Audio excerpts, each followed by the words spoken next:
Some students come believing that everybody's rich here and that they can be rich too, and that they can easily get a job and they can easily get permanent residence. And most of them begin to realize after a very short time that this is not always true.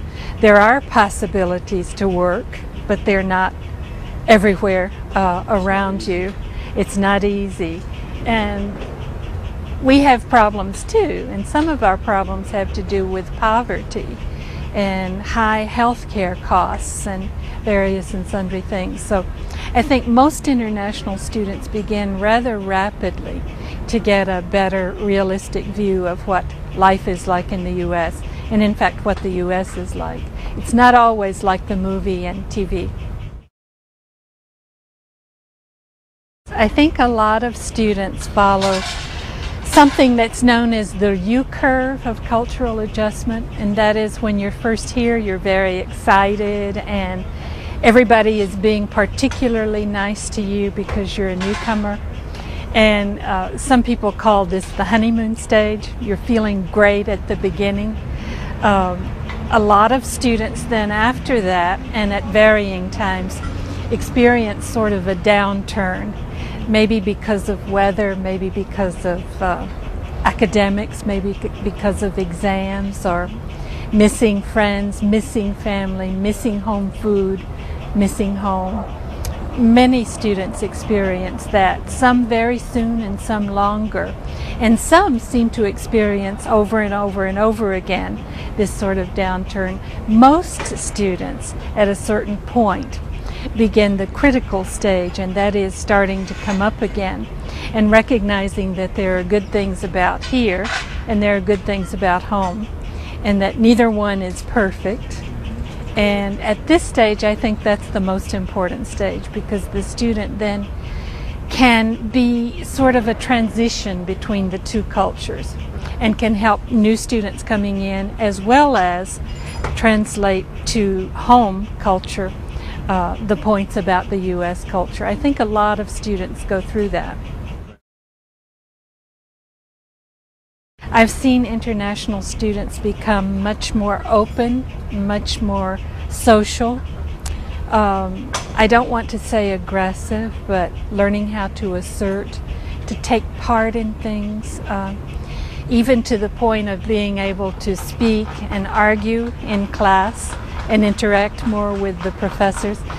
I think a lot of it depends on where they came from originally and how open and how flexible they were to change once they got here.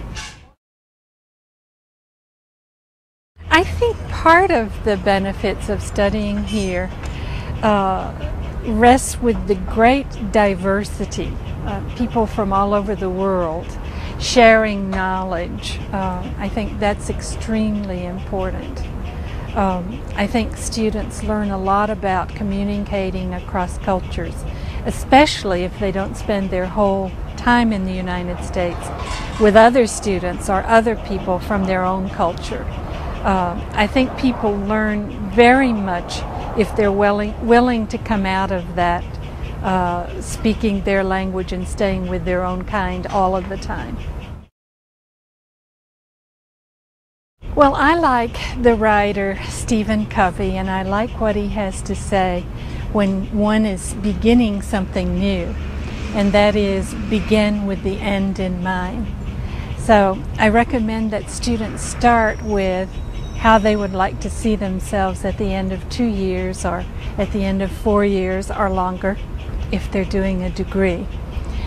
Start with where you want to end up and then prepare yourself in that fashion. One thing I'm not sure a lot of students do is do the proper leave taking of home and of family and of friends at home. And I think that's important to get started too. Talk with people about whom you care a lot and properly take leave of them and discuss with them the possibilities of keeping in contact while the student is away. Another thing I suggest, and this is not exactly in preparation, but I think it's very important, and that is to keep a record of your thoughts and your experiences while you're here. So I always recommend that to students when they first come. And an easy way to do it is to, if the student is sending emails back to the home country, just keeping the emails is a very good record without having to write in your diary every night. The things I recommend are to get involved with as many things as you can possibly get involved with. Clubs, extra projects in classes, to be very active, to try not to stay with your own culture all the time, but try to have friends from the US, certainly, and from many other cultures, and be active, and also be flexible. If things are not exactly the way you wanted them to be, and if they're not exactly the way things are at home, well, they're not supposed to be. I think that the students who best succeed are those ones who are most active and those who are most flexible and can try to see the good as well as the bad and go somewhere for in the middle.